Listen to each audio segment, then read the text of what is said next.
Então, estamos aqui com a professora Leonilde Cérebro de Medeiros, nossa convidada de hoje, para falar sobre a questão agrária e igreja na Constituição Federal de 1988. Dando continuidade à série de entrevistas, né? Fé em Busca de Direitos, 35 anos da Constituição de 1988. A professora Leonilde, professora doutora Leonilde Cérebro de Medeiros, é bacharel e licenciada em Ciências Sociais pela Universidade de São Paulo, em 1971, é mestre em Ciência Política também pela USP, em 1983, e doutora em Ciências Sociais pela Universidade Estadual de Campinas, em 1995. Atualmente ela é professora titular do Programa de Pós-Graduação de Ciências Sociais em Desenvolvimento, Agricultura e Sociedade, o CPDA, da Universidade Federal Rural do Rio de Janeiro. Mas ela é professora do mesmo curso desde 1979. Né? Atualmente também ela é coordenadora e foi com certeza criadora do Núcleo de Pesquisa, Documentação e Referência sobre Movimentos Sociais e Políticas Públicas no campo do mesmo CPDA, né, da Rural. E é membro do Observatório de Políticas Públicas para a Agricultura, o OPA, né? Do CPDA também. Então, seja bem-vinda, professora Leonilde. Então, nós vamos começar perguntando desde quando ou a partir de qual Constituição Federal apareceu a questão agrária e temáticas correlatas à questão agrária, reforma agrária, né, etc., na Constituição Federal Brasileira. Bom, formalizado na Constituição, a questão agrária aparece na Constituição de 1946, né? Foi a primeira vez. Mas eu acho que é importante a gente recuar um pouco e pensar como é que o tema da terra, da propriedade da terra, né, funcionou no período que antecede a Constituição e como é que ela aparece, né, nessa Constituição. Então, acho que a gente tem que partir do período colonial, onde havia o regime de Sesmarias, em que a concessão de terra dependia de um compromisso de aproveitamento dessa terra. Caso a terra não fosse aproveitada, ou caso o sesmeiro não viesse, ou desaparecesse, ou abandonasse, a terra voltava ao rei. Daí um termo, né, que às vezes a gente usa e não sabe muita origem, que é terra devoluta. Né? A raiz do termo é esse. Agora, esse regime de Sesmaria, portanto, ele não tem muito a ver com o sistema de propriedade moderno, porque tem esse compromisso de poder usar e, se não usa, devolve. Né? Bom, esse sistema ele vigorou até a independência, né? Com a independência do Brasil em 1822. Ele é suprimido e na Constituição, né, de 1824, foi instituído o direito pleno e absoluto de propriedade, ponto, sem nenhuma referência ao uso. Né? Direito pleno e absoluto. E o que chama a atenção é que de 1824, né, que é a Constituição Federal, desculpe, a Constituição Imperial, né, até 1850 não houve legislação sobre terras. Ficou um vazio jurídico em termos de terra, e aí havia uma apropriação sem controle, né? Principalmente pela posse, era o termo, né? Dos colonizadores. Então vai se apropriando das terras, né? Obviamente terras com gente, né? Terras onde havia populações indígenas, né? E muitas vezes havia também pequenos poceiros, portugueses pobres, judeus também, né, que vinham e se apossavam de terras como forma de sobrevivência. Né? Léo, agora a gente poderia partir para a questão da Constituinte propriamente dita de 1988, né? Okay. Tudo que é anterior ao estabelecimento da Assembleia Nacional Constituinte de 1986, né? Congresso específico, né? A eleição específica para tendo em vista a Constituição de 88. Então, a gente gostaria que você nos falasse se todas as articulações, historiar um pouco isso, as articulações anteriores à instalação da Assembleia Constituinte, com vistas a ter uma presença maior, garantir que na Constituição que estava em elaboração se assegurasse uma maior presença da questão agrária, né? Aí, então, se você pudesse nos colocar isso, essas articulações sindicais, eclesiais, enfim, esse todo. Bem, os anos que antecedem a Constituinte, né? A Constituinte, ela começa a se articular em 86, né? Mas os anos que antecedem foram anos em que as questões agrárias voltam com muita força na cena pública. Eu insisti na cena pública porque as resistências estavam nos locais, não, né? Tanto que em 72 é criado o CIM, né? Meio para dar conta o 72 é o auge da ditadura militar, né? Que adotava uma política em relação aos indígenas de integração forçada, né? À sociedade, e um processo de violência, de expulsão de povos indígenas, verdadeiro massacre, né? Depois, em 75, é criada a Pastoral da Terra, né? Que um pouco dá conta desse processo de reorganização no campo. Aí tem, ao longo desse período, a importância do sindicalismo rural via CONTAG, que meio que puxa, mantém viva, né? E aí a gente tem que pensar a capilaridade que a CONTAG tem, mantém viva a ideia da reforma agrária com base no Estatuto da Terra. Sempre referida, né? Ela constrói fortemente essa referência do precisamos aplicar a reforma agrária, e isso vai ser retomado na Constituinte, né? É claro que a atuação dos sindicatos rurais é bastante diferenciada, conforme o local do país que eu olho, eu encontro um afinamento maior ou menor com as diretrizes da CONTAG, né? Mas não é só isso, quer dizer, 78 a gente atinge o auge das disputas por conta das hidrelétricas. Tanto a hidrelétrica de Itaipu, que expulsou centenas de camponeses que viviam ali na área que ia ser inundada, né? Quanto na divisa da Bahia com Pernambuco, né? A Itaparica, né? Em que também gerou lutas importantes ali, com o pessoal reivindicando terra por terra na beira do lago, porque eles não queriam ser simplesmente indenizados e vai para onde, né? Queriam manter um pouco o seu modo de vida, né? 79, maio de 79, nesse contexto já de democratização, não sei o quê, tem o terceiro Congresso da CONTAG, onde aflora com muita força o tema da reforma agrária, muda a linguagem, não se trata mais de pedir, mas tem uma linguagem em torno da exigência de reforma agrária, né? Nos termos do Estatuto da Terra, mas eles demandam uma reforma agrária ampla, não só nas áreas de conflito. Reforma agrária ampla, massiva, ou seja, abrangendo extensão grande e imediata, né? Com a participação dos trabalhadores. Então, essa é uma marca importante do Congresso de 79, né? Vejam, o Congresso é maio de 79. Setembro de 79, começam as primeiras ocupações de terra no Rio Grande do Sul, né?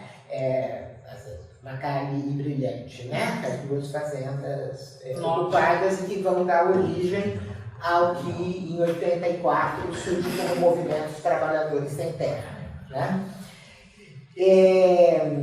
E começam as ocupações, por exemplo, aqui no Rio de Janeiro, no Cachoeiro de Macacu, houve uma ocupação em 79, onde foram presos 79 trabalhadores e um padre, que foi o padre Joaquim, que foi uma figura importante ali na articulação via Pastoral da Terra até dessa ocupação. Né? Isso são alguns exemplos. Né? Mas eu posso, enfim, em termos de ocupações, mas as ocupações começam a ocorrer em todo o país. No Sul, principalmente com muito apoio da Igreja Católica, a resistência de Itaipu teve o papel fundamental do bispo luterano, o Werner Fuchs, né? Teve um papel chave e se articula também com a pastoral católica, e as pastorais são juntas, né? E começa a aparecer com muita força o papel dos luteranos, né? da Igreja de Confissão Luterana do Brasil, né? Começa a aparecer muito fortemente. E, por outro lado, né, nas regiões novas, né, de ocupações mais recentes, os conflitos por terra proliferam, principalmente no Pará, né? A Vera falou de Conceição do Araguaia, mas Conceição ali foi um polo, né? Redenção. Isso, uma área gigante ali, que eram justamente essas áreas de encontro das grandes empresas com as populações locais e com essas populações que vinham de diferentes pontos do país em busca de terra, né? E também, esse é o momento, esse iniciozinho dos anos 80, é o momento em que aparece com muita força publicamente o movimento dos seringueiros, né? Que é contra o desmatamento. Eles começam a fazer os empates, né? Que eram grandes mobilizações e umas famílias inteiras para impedir que os tratores desmatassem áreas, né? Então era uma estratégia de ação coletiva, botava mulher e criança na frente, né? Como uma forma de meio desafiadora, né? O que eles vão fazer? Vão passar o trator em cima de crianças e mulheres, né? Até porque era trator e correntão, né? E o correntão. Os tratores puxavam o correntão. A corrente ia trazendo uma máquina. Então, essa mobilização chamada de empates, né? Empate no sentido de empatar, de bloquear o desmatamento, né? Elas ganharam muita força e ganharam visibilidade muito grande, né? Porque uma das principais lideranças do empate, que era o dirigente sindical do Brasileiro, foi assassinado em 80. Né? Ele foi assassinado na sede do sindicato. Nesse momento, lá no Acre, estava o Lula e o Jacob Ittak para processos lá de construção do PT. Eles estavam em Rio Branco. Aí eles foram para o ato público, né, que foi feito em Brasileia, e foram enquadrados, foi enquadrado o Lula, o Ittak e o Zé Francisco da Silva, que era o presidente da CONTAG, na Lei de Segurança Nacional, porque estavam protestando contra o assassinato de uma liderança. Né? Então isso jogou a questão para as manchetes dos grandes jornais, né? Quer dizer, porque é um desafio tirar essas questões locais, dos seus locais, e trazer, né, para os lugares onde se faz política, né? São Paulo, Rio, Brasília, né? Da visibilidade. Da visibilidade, né?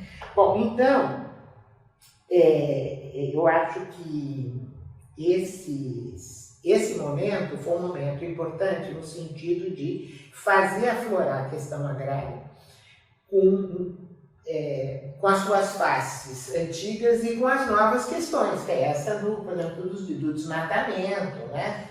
E das áreas novas, dos colonos que estão voltando e coisas assim.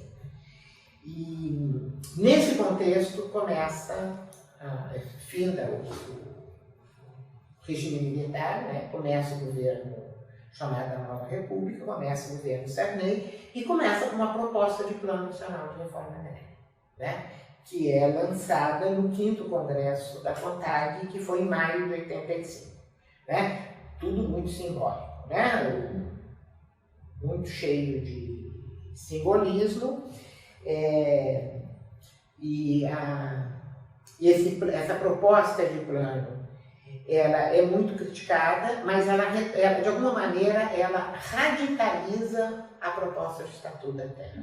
Aliás, o presidente, isso é uma menção importante, o presidente do INCRA, era o José Gomes da Silva, que tinha sido um dos elaboradores do Estatuto da Terra, que tinha apoiado, portanto, o regime militar, né? E que se desencantou com o fato do regime militar não ter impulsionado a reforma agrária, criou uma Associação Brasileira de Reforma Agrária, já em 67, que começou a publicar um boletim que denunciava as violências no campo, as ocorrências, né? Era um boletimzinho mesmo, grampeado. A Abra, então, é de 67.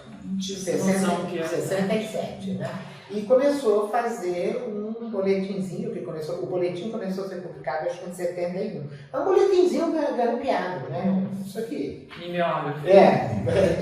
Grampeadinho, né? Mas que era um canal de comunicação, né? Que trazia as notícias dos lugares, os mais distanciados, e denunciava, né? Muito do que estava ocorrendo no campo, né? Bom, então o fato do Zé Gomes estar no INCRA, né, é muito significativo. Além disso, são puxados para as diretorias do INCRA, diretorias-chave do INCRA, ou assessores da CONTAG, como é o caso do Moacir Palmeira, que é professor da pós-graduação em Antropologia Social aí no Museu Nacional, que tinha muita pesquisa em Pernambuco e que, de repente, suspendeu o contrato dele da universidade e ficou um tempo integral, dedicação exclusiva na assessoria do movimento sindical.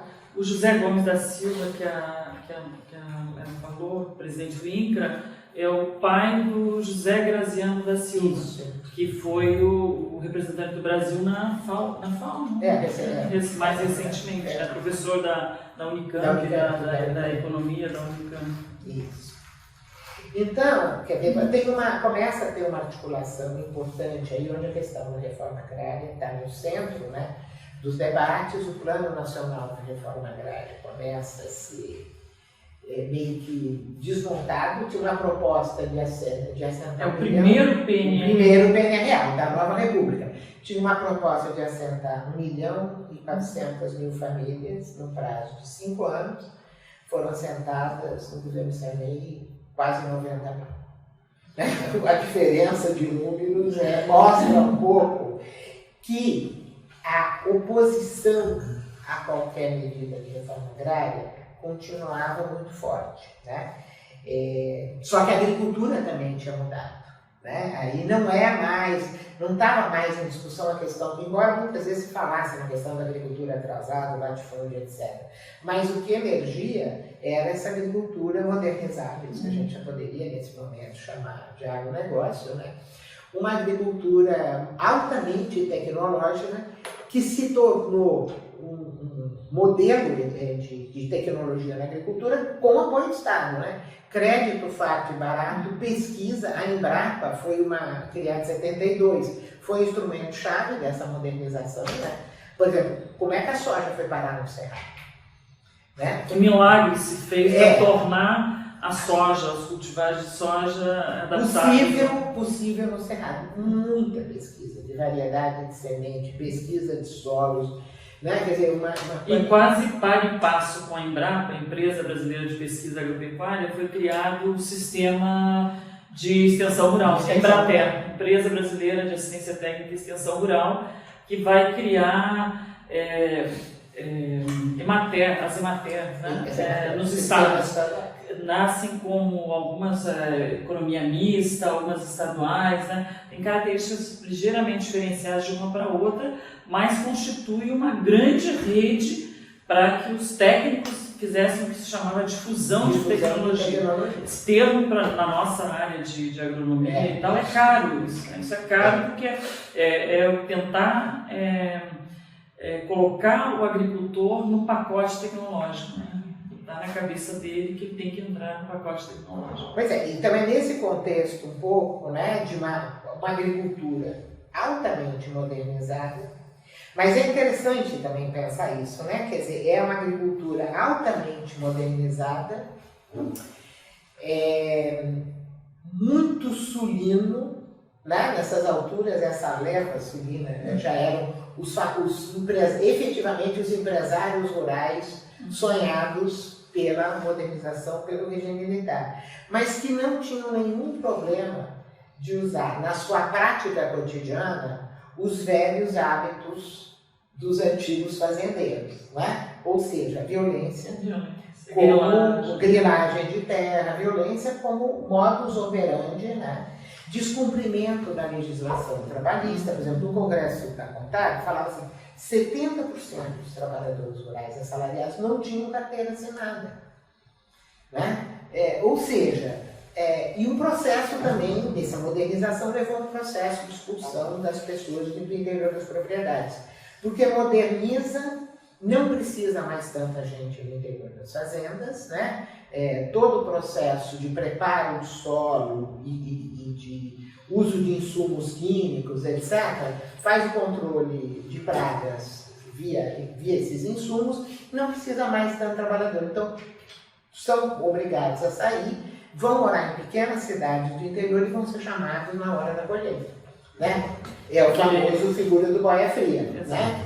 Que é chamar trabalhador temporário. Ele não é trabalhador temporário, ele é trabalhador temporário nos locais onde ele trabalha. Ele trabalha 15 dias aqui, 20 dias ali, né? 2 meses ali, mas ele vai circulando, né? Pelas fazendas, olha, colhe laranja, olha, vai colher café, olha, vai cortar cana, enfim, o que aparece. Ele é um volante, né? Está sempre buscando sobrevivência. Sobrevivência. E está afastado da terra.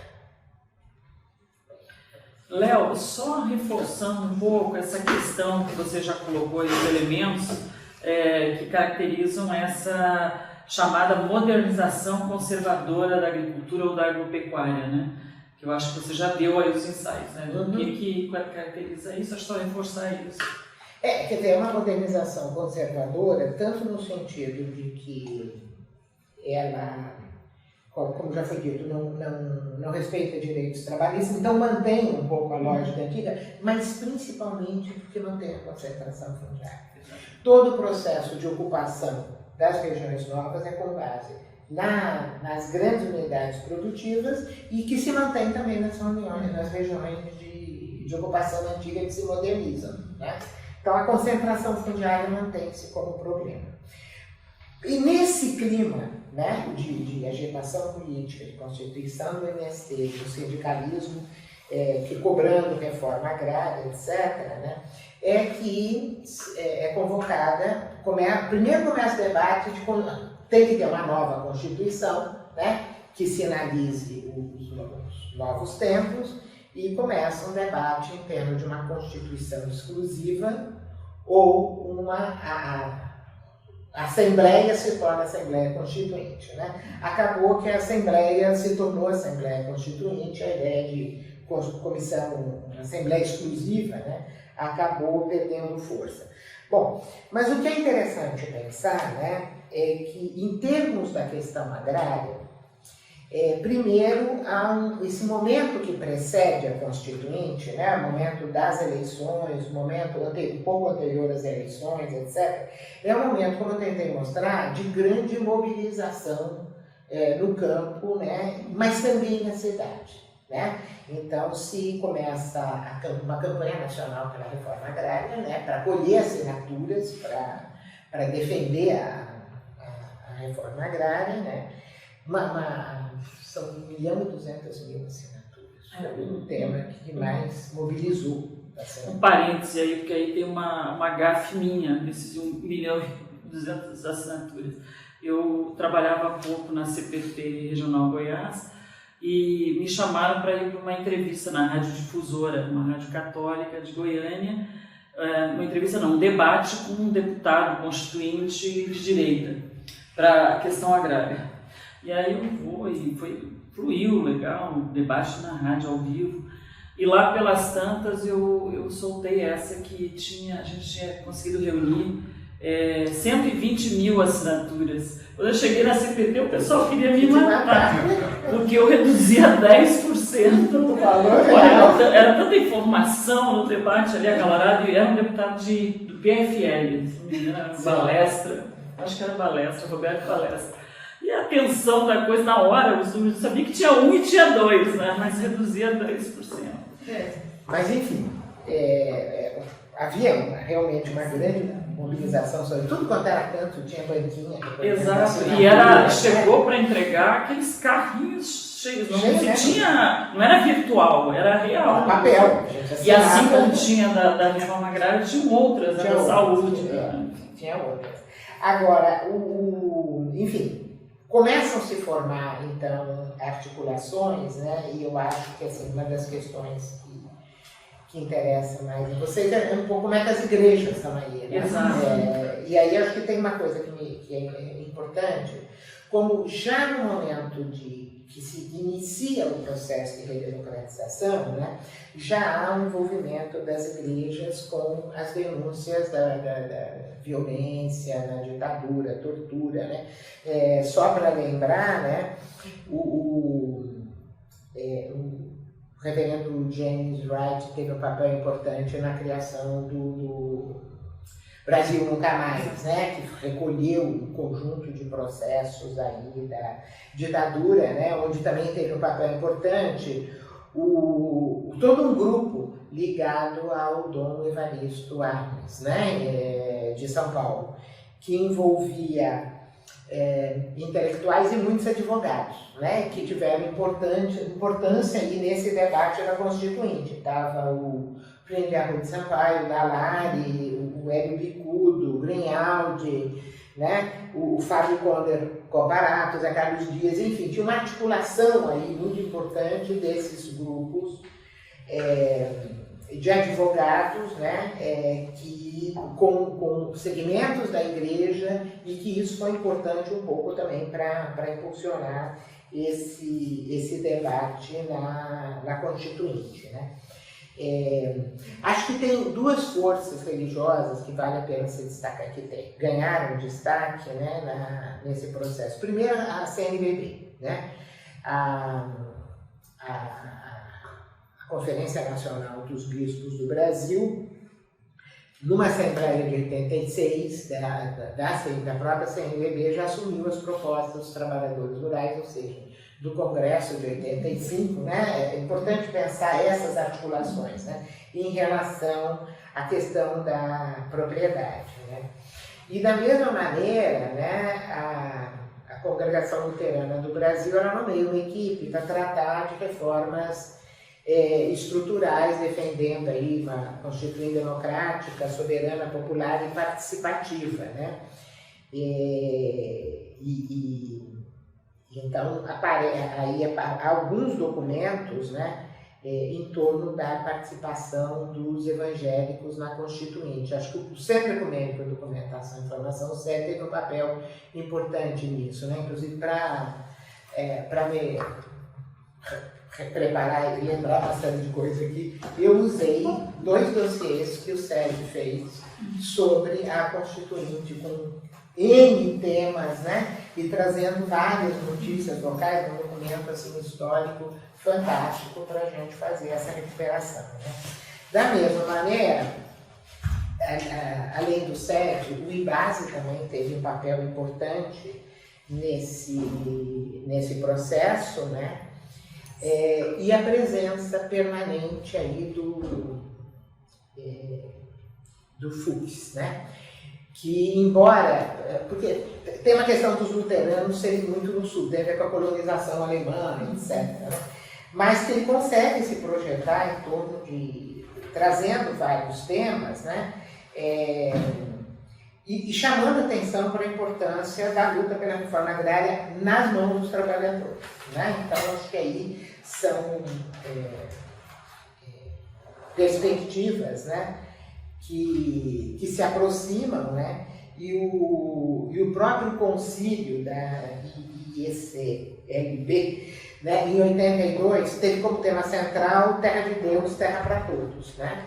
De 82. 82, E no documento final, né, não só se reitera essa questão, a importância da questão da terra e da reforma agrária, né, como também meio que se oficializa, né, a importância de uma organização que é da Igreja Luterana, que acho que a Vera conhece bem, que é o CAPA, no caso, né, do Sul, que é do Sul, né? A gente está falando muito do Sul, né? Centro de assessoria ao pequeno agricultor. Ao pequeno agricultor, que é, assim, tinha enfim, não era só uma proposta de defesa da reforma agrária, mas tinha toda uma proposta de uma forma de agricultura que se contrapunha a essa forma de agricultura baseada nos agrotóxicos, né? Que estava se disseminando, né?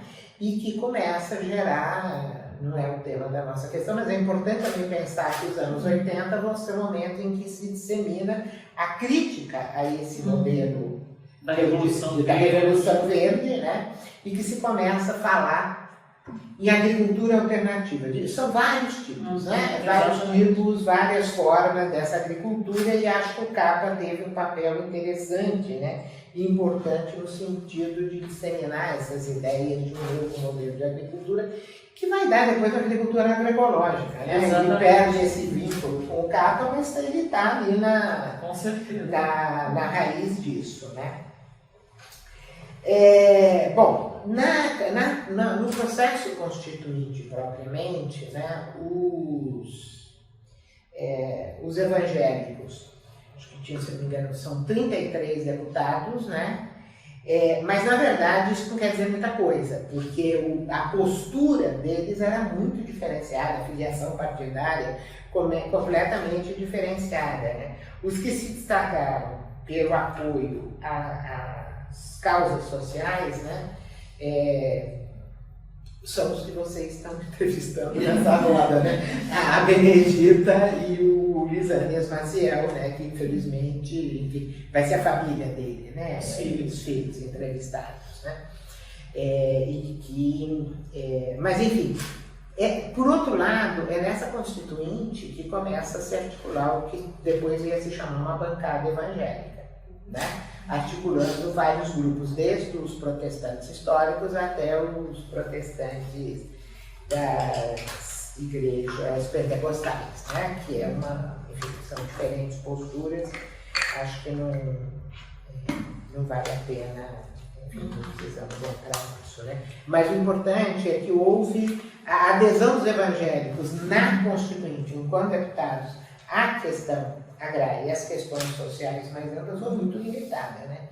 Foram muito poucos.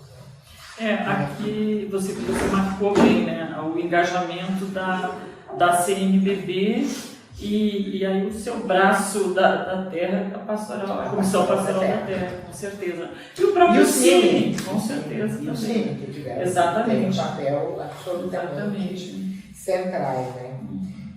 Porque do ponto de vista, e entrando já na Constituição, né, do ponto de vista da questão agrária, né, a Constituição de 88 criou outra armadilha, né? Ela tem um avanço muito grande, que é trazer a questão da reforma agrária para os termos constitucionais, para dentro da Constituição, né? A Constituição tem um capítulo que é da política agrícola e fundiária e da reforma agrária, né? Isso é chave. E mantém-se a ideia, né, de que compete à União se apropriar por interesses sociais para fins de reforma agrária o imóvel rural que não esteja cumprindo sua função social, e puxa do Estatuto da Terra o que é a função social. Mantém a ideia de que a propriedade vai ser desapropriada paga com títulos da dívida pública, né? As benfeitorias pagas em dinheiro, né?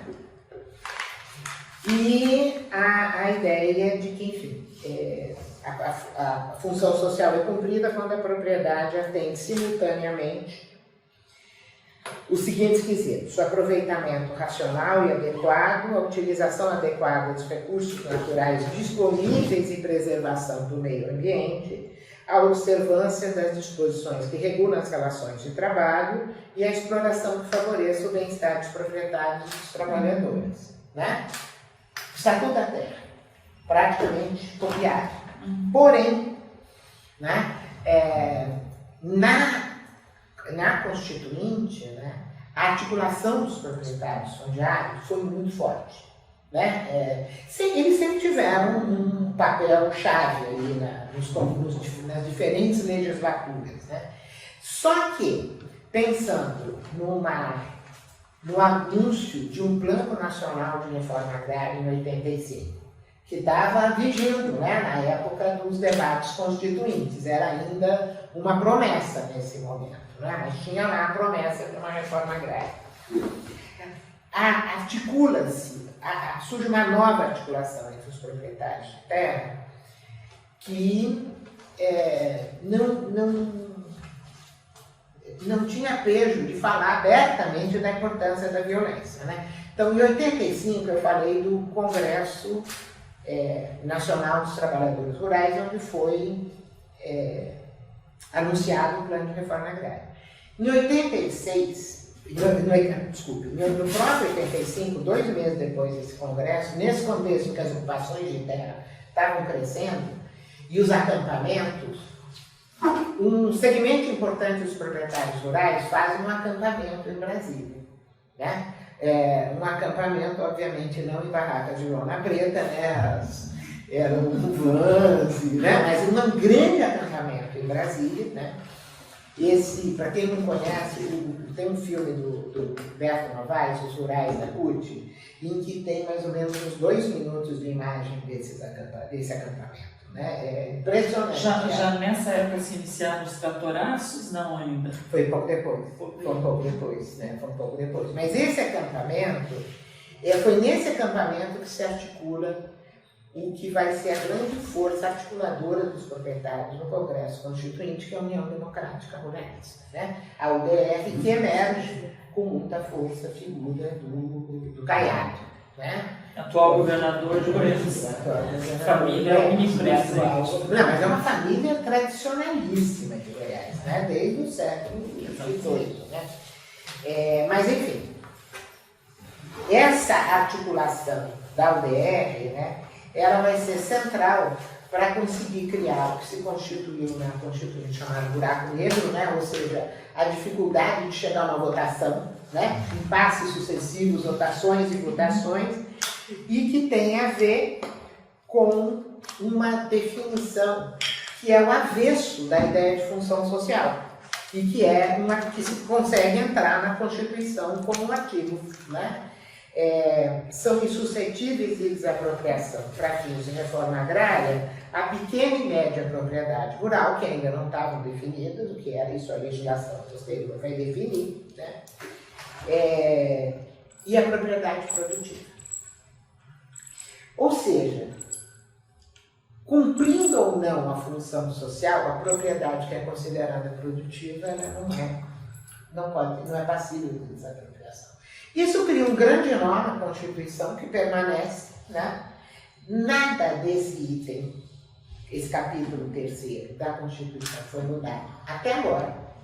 Né? A gente pega lá aquela versão digital da Constituição, onde aparece tudo grifadinho. Esse é um trecho absolutamente limpo da Constituição. Por conta da correlação de forças do Congresso naquele momento. Né?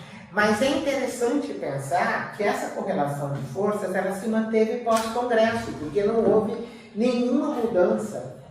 Né? Nunca foi possível fazer uma mudança substancial nessa contradição que a Constituição estabeleceu, entre garantir a função social e proibir a desapropriação de terra produtiva. O produtivo inclui a pecuária? Terra produtiva. Aí você entra na armadilha, né, que se desdobra disso, do que é produtivo. Né? Então, vão se calcular isso no desdobramento. Né? E a legislação que regula a Constituição, a legislação de 93, que regula a Constituição em relação à questão agrária. Né? Nesse período, Léo, também já trabalhando na CPT, eu lembro que eu fui fazer um curso, o INCRA deu um curso para os técnicos que precisavam se preparar para enfrentar isso, a questão da reforma agrária. Né?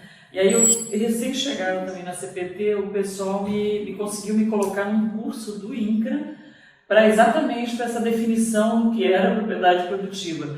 E uma coisa que eu nunca mais esqueci era um índice que você tinha que cruzar, um índice, o GE e o GUT, né? O grau de utilização da terra, índice matemático, e o grau de eficiência econômica. Isso. E você vinha com esses dois elementos, fazia um cálculo para dizer se tal terra era passível de desapropriação ou não, tal fazenda era passível ou não. Só que a base desse cálculo era o censo agropecuário de 75.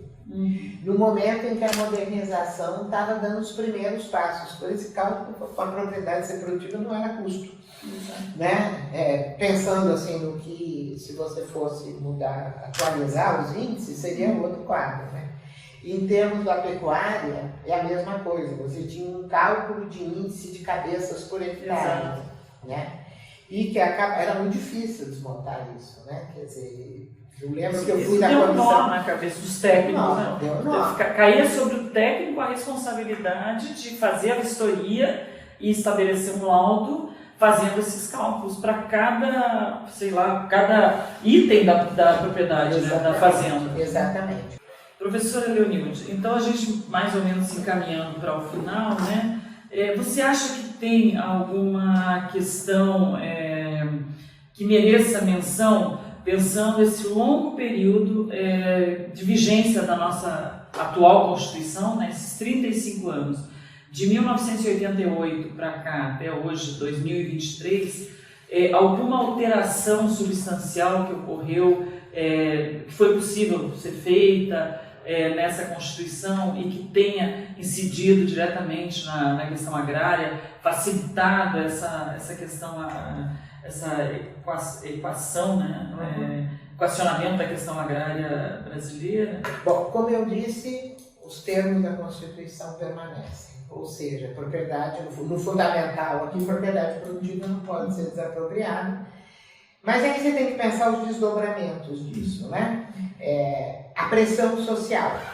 Em havendo a Constituição, a pressão social não parou. Então, você pensa, os acampamentos e as ocupações se multiplicaram. Né? Tanto que entre os governos, o primeiro governo Lula, em torno de 1 milhão de famílias foram assentadas. Como? Né? Usando inicialmente o mecanismo de desapropriação, mas cada vez menos desapropriação e cada vez mecanismos alternativos. Compra de terra com pagamento em título. Compra de terra no mercado. Né? Então, e a tentativa de tentar criar decretos que facilitassem a compra de terra para a realização da reforma agrária. Então, grande parte desses assentamentos que foram criados, né, pós-Constituição, foram muito, por um lado, na base da pressão, por outro, na base da compra. Mais uma coisa, esses assentamentos, grande parte deles, não obedeceram ao critério do módulo mínimo, a unidade mínima que permitisse a sobrevivência de uma família. A pressão era muito grande, então se assentou muito mais família do que aquele espaço, né, determinado permitia. O resultado foram lotes, às vezes muito pequenos, que inviabilizam a reprodução das famílias. Né? Eu acho que um outro elemento importante ainda derivado da Constituição foram as tentativas aí no primeiro governo Lula de mudar os índices de produtividade que ainda eram os de 75. Então, se atualizasse os índices, abriria uma porta para ampliar o estoque de terras disponíveis. Índice de produtividade se muda a partir de uma portaria interministerial, não passa pelo Congresso. Foi elaborado um documento no Ministério do Desenvolvimento Agrário, detalhadíssimo, cuidadosíssimo, que ficou na gaveta do Ministério da Agricultura e não saiu nunca mais dela. Né? Não passou. Simplesmente morreu a proposta de mudança dos índices de produtividade. Né? Foram institucionalizados, como eu disse, os mecanismos de reforma agrária de mercado, inclusive com programas de reforma agrária de mercado no governo Fernando Henrique, né? Vários experimentos apoiados pelo Banco Mundial, né? Nessa direção. Pelo que o Jungmann era Isso. Lembra que saiu aquele livro branco das desapropriações? Exatamente. E por outro lado, enfim, as questões que eu tenho acentuado aí desde dos anos 40, ou antes, né? Violência, grilagem, permanecem. Permanecem com a mesma força. Os né? relatórios anuais da CPT nunca diminuiu esses índices, nunca diminuíram, né? Nunca. Altos e baixos, mas não significa que, mesmo os governos mais à esquerda, isso tenha... porque é uma questão que está na nossa sociedade, né? Não ter mexido significativamente na estrutura fundiária é uma chaga, né? E é uma chaga que, a partir dos anos 90, ela também muda de figura do ponto de vista da disputa política. Porque se teve a presença da UDR na Constituinte, a pregação aberta, né? Agora, o que acontece, né? O discurso da UDR era um discurso muito violento, né? Muito do... Não, está correto. Desculpa, eu coloquei, na verdade estava pensando em outra coisa que surgiu em 93, que é aquela frente do agronegócio. Pois isso é nela que eu quero chegar, que é a mudança importante, né? Porque essa linguagem da violência, nesse contexto da Constituição de 88, ela, do ponto de vista social, e político mesmo, ela não tem muito lugar. Então você tem uma virada aí significativa, cujo marco é 90, né? Que é a criação da ABAG, da Associação Brasileira do Agronegócio, né? E a disputa, né? Por quem produz alimentos. Nós estamos no tempo da criação do primeiro Conselho, né? Ainda no governo Itamar Franco, e que a ABAG, na solenidade da sua inauguração no Congresso Nacional, a ABAG é uma associação da sociedade civil, né? Mas ela foi lá, a solenidade foi no Congresso. Ela lança um livro sobre segurança alimentar, dizendo quem é que põe comida na mesa do brasileiro? Somos nós. Né? O agrobusiness, como era o termo da época, depois ele foi abrasileirado. Somos nós. E aí vem um dos outros aspectos, é uma disputa que também vai vir a partir daí, né? Que está só ligado à Rede Globo aí, né? 8 da noite, né? Para um pouco ver como essa disputa permanece em termos da importância do agronegócio para produzir comida, versus uma outra disputa que vai lá pegar todo o segmento organizado da agricultura familiar, sindicatos, etc., para mostrar que quem produz alimentos no Brasil, o que está na nossa mesa, vem da pequena propriedade, da agricultura familiar, né? Mas o interessante pensar é a guinada que começa a conformar uma imagem extremamente positiva do agronegócio. Somos nós que produzimos a comida que está na mesa do brasileiro, somos nós que incentivamos o progresso, nós somos responsáveis por não sei quanto do PIB, as exportações são nossas, a linguagem desloca. Não tem mais linguagem. Você não encontra a linguagem da violência na palavra. Você sai de uma UDR violenta e dedicada com violência, etc., para a ABAG, que é outra... É a linguagem produtiva. Exatamente. E é engraçado porque coincidentemente, eu estava no dia da criação da ABAG, por isso que eu estava me confundindo. Eu estava no Congresso por algum motivo, por uma outra reunião, alguma coisa, e eu lembro que me chamou a atenção que estava reservado aquele principal auditório lá no Congresso, não sei se é Severo Gomes, alguma coisa assim, estava reservado para a questão da criação da ABAG. E eu lembro que eu carreguei o folder da ABAG. Foi assim, era uma novidade, foi um negócio, uma hora para um lançamento oficial, com imprensa, com tudo, foi a pedra fundamental da ABAG. Mas enfim, professor... Não, complemente. Não, é só essa história de que ela recupera o produtivo, ela é a produção produtiva, eficiente, etc. Portanto, não tem como mexer na caneta. Não tem que mexer na questão agrária. né? Eles exportam, produzem, geram divisas e, gente, ao longo desses tempos, com Bolsonaro, sem Bolsonaro, a questão da terra, a partir do segundo governo Lula, começa a cair as desapropriações, né, de uma maneira assim. O agro é pop. O agro é pop e o agro é tudo. E ele se impõe. Agora, nos últimos tempos, o agro é quilombola, o agro é indígena, o agro está na agroecologia, ou seja, não existe sintropia, tudo isso. Não existe nem a possibilidade de desapropriação de terras, né? Porque o agro é um modelo mundialmente vitorioso em termos de tecnologia, né? Mundialmente vitorioso, e o agro é capaz de colocar comida na mesa dos brasileiros. Portanto, não tem questão agrária, né? Quer dizer, uma disputa em torno de silenciar completamente a questão agrária. Não tem mais, né? E enfim, continua. Né? A gente poderia agora abrir para questões, né, que vocês queiram fazer. Quem se propõe? Eu sou padre Domingos, da Igreja Católica, em São João de Meriti e Duque de Caxias. E tenho, assim, no passado, um trabalho conjunto com a Igreja Metodista na área rural, relacionada também à questão agrária. Então, a pergunta que eu quero fazer não é adequada para a senhora, é mais adequada para uma pastora, ou para uma leiga da Igreja Católica, para uma teóloga, mas é bom a gente ouvir alguém de fora. Para nós, um conceito bonito é Jesus como homem novo e protótipo de uma humanidade nova, de uma postura nova diante do mundo, né?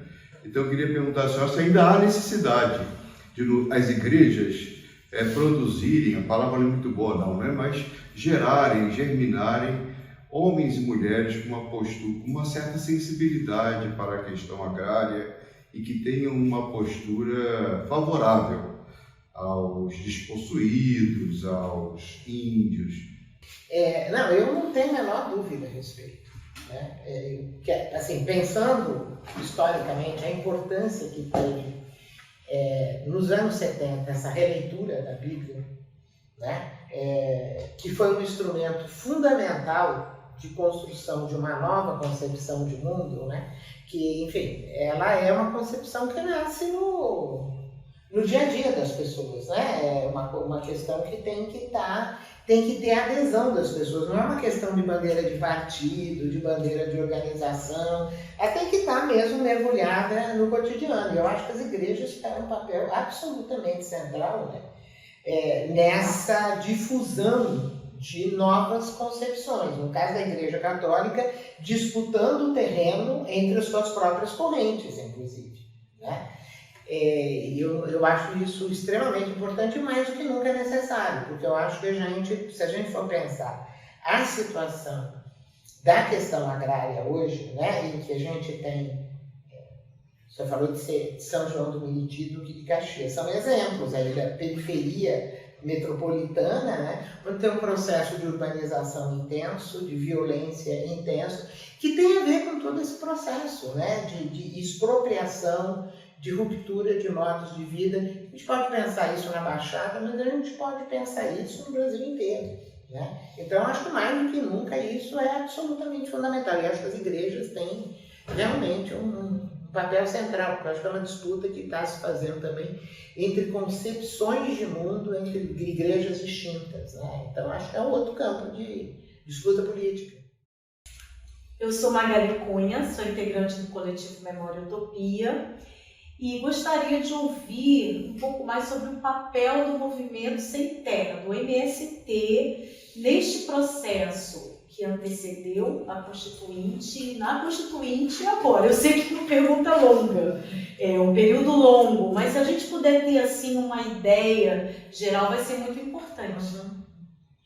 Bom, o Movimento Sem Terra teve um papel chave, né, no período pré-constituinte, né, por chamar atenção sobre a questão fundiária através das ocupações dos acampamentos, ocupar um espaço na cena política, né, ia chamar para si o debate sobre a reforma agrária, coisa que o sindicalismo rural tinha também, mas de alguma maneira dividiu as suas demandas por um conjunto de campos, né, e o movimento do Sem Terra acabou se polarizando essa bandeira, né.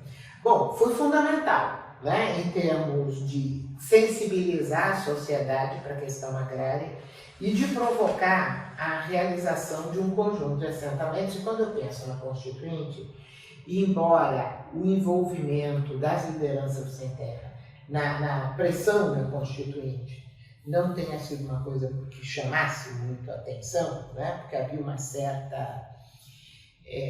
o próprio processo de convocação da Constituinte foi muito polêmico, né? Mas eles estavam o tempo inteiro colocando as questões, né? Quer dizer, o processo constituinte estava rolando, as ocupações estavam acontecendo, os acampamentos, as demandas, os encontros, né? Então, eu acho que ele foi fundamental para que a reforma agrária apresentasse essa configuração, mas não o suficiente para impedir a tal barreira do produtivo, né? que eu já mencionei. Agora, quando eu penso no desdobramento da Constituinte, né, a gente pensar nesse torno, os números são objeto de disputa, mas em torno de 1 milhão de famílias assentadas, né, uma parte substancial delas tem a ver com as lutas do MST, né, tem a ver com essa continuidade de acampamentos e ocupações. E aí entram as contradições, né, desse processo. Porque é o seguinte, ninguém fica num acampamento por anos, né? O acampamento está relacionado à possibilidade de obter terra. As famílias não se seguram, né? Anos acampadas. Então, quando se reduzem as possibilidades de desapropriação, os acampamentos perdem também fogo. Que é um pouco o cenário que nós estamos vendo, né? Eu acho que o cenário atual com o CPI do MST, né, instalada é bem indicativo. Só lembrando que teve uma CPI em 2003 ou 2004, se não me engano, outra em 2009, né, colocando as mesmas questões. Quem é que financia o MST? Como é que faz isso? Né? Qual é o sentido das ocupações, as ONGs e o MST? O que mostra o quanto o MST incomoda. Entende? Enquanto a prática do MST incomoda no sentido de que ela está repautando a todo momento a questão da reforma agrária. Né? Então, acho que o papel é central. Né? E agora, por exemplo, no governo Lula, um anúncio de ocupação de terra na Bahia já resultou numa CPI, que é um instrumento congressual de intimidação. Né? É um instrumento que o Congresso tem para intimidar. Enfim, que é o caminho, né, que está sendo usado. Sem dúvida, o papel central. Professora Leonilde, eu sou Mônica Souza, também participante do coletivo Memória Utopia. E pensando no que a senhora nos apresentou hoje sobre a questão agrária, eu penso que a Constituição de 88, na questão agrária, ela não foi um divisor de águas, né? Então, continuamos com as desigualdades, continuamos com as injustiças e com uma violência premente. Que caminhos a senhora aponta aí para que a gente possa efetivamente ter uma outra condução na questão agrária no Brasil? Há caminhos agora, a partir dessa nossa realidade que a gente está vivendo, do agronegócio potencialmente com um discurso, né, de marketing tão potente, né, e que abarca a sociedade como um todo. Nunca a gente viu isso, né? Sim. Então, que caminhos a senhora aponta? Eu acho que os caminhos estão sendo delineados, assim, passo a passo, digamos, né? Eu acho que a própria dinâmica dos movimentos sociais, né, movimentos sociais rurais, está levando a um delineamento e um aprofundamento da crítica ao modelo produtivo, né? O que era um debate pontual, residual sobre agricultura alternativa, virou um movimento robusto em termos da defesa da agroecologia, que é o oposto do agronegócio. Você pode ter um agronegócio orgânico, como tem, né? Assim, tipo Native, né? É uma possibilidade. Agora, um agronegócio agroecológico não tem como, né? Justamente pela natureza do que é essa proposta, que tem a ver com um conhecimento profundo local, não tem a ver com monoculturas massivas e coisas desse tipo. Então, eu acho que isso anuncia possibilidades. Como eu também acho que nós estamos vivendo uma situação cada vez mais discutida, que não é nossa, que é internacional, de uma crise climática brutal. Então, vem cá, como é que faz esse avanço constante do agronegócio, essa destruição da diversidade, etc.? É impossível conciliar essas coisas. Então, eu acho que essa questão está sendo uma questão que está se impondo e que está nos fazendo, nós não aqui no Brasil, na esfera internacional, em todos os lugares, está nos fazendo repensar a questão do que é o produtivo. Desde os anos, sei lá, 30, desde os anos do século XIX, a lógica é produtiva, né? Tem que produzir, tem que buscar tecnologias para produzir. Criar condições de aumentar a produção de qualquer maneira. Desse ponto de vista, no caso do Brasil, enfim, sucesso absoluto. Nós temos uma agricultura altamente produtiva. Agora, olha o reverso da moeda e você vai ver o custo ambiental, social, político desse modelo. Né? E isso está sendo questionado, não só em escala local, mas também em escala internacional. O grande debate hoje é o debate em torno do clima, do desmatamento, da necessidade de reflorestar, de recriar condições. Né? E aí, o que se fala? Quer dizer, você derruba uma floresta, uma parte importante de uma floresta em um mês, você não recria isso em um mês. Você precisa, né, de uma política de médio prazo, que é um impasse, que não é mais um impasse local, é um impasse mundial e, enfim, coloca em questão a própria sobrevivência da humanidade, né? A não ser para os negacionistas absolutos, né? Mas eu acho que esse debate está crescendo. Nós estamos falando aqui, mas Brasília está acontecendo a Marcha das Margaridas, entende? São milhares de mulheres que estão lá defendendo não somente essas pautas da questão agrária, mas onde a questão agrária e a agroecologia são elementos centrais, né? Além da questão dos direitos das mulheres, um conjunto de outras pautas. Né? A Marcha das Margaridas, de 4 anos atrás, ela foi precedida por um evento único, a Marcha das Mulheres Indígenas. Né? Foi na véspera e se juntaram no final, colocando... Veja, a própria questão indígena, ela está mudando de lugar, né? No sentido de que aqueles que eram considerados algo que tem que ser integrados à civilização, né? E tem que se incorporar ao progresso, mudaram de lugar. E mudaram de lugar não só por força da sociedade, inclusive, mas por força das suas lutas. E eles estão lá, entende? Batalhando pelas suas terras. Está na mesa, tem que discutir o marco legal, né? Vamos ver como é que se dá a história do marco legal. Mas tem uma resistência indígena estruturada como não tinha antes da Constituição. Né? Essa resistência indígena é de 30, 40 anos para cá. Né? E você tem formação, por exemplo, de lideranças indígenas que estão se capacitando a falar as duas linguagens. A linguagem do seu grupo e a linguagem da sociedade que se impõe. Impressionante. Hoje a gente tem advogados indígenas capazes de sustentar causas, né, no campo da legislação ocidental, branca, etc. Procurando reverter isso em função dos seus valores e da sua cultura. Quer dizer, eu sou muito otimista em relação às mudanças. Não é que vai ser para amanhã, sabe? Termina esse governo, nós vamos ter não sei quantas famílias assentadas, vão ter não tem aí muitas expectativas. Mas, por outro lado, você está vendo uma mudança na sociedade que está trazendo novas forças, colocando novas questões, num contexto que me parece muito, enfim, muito promissor, né?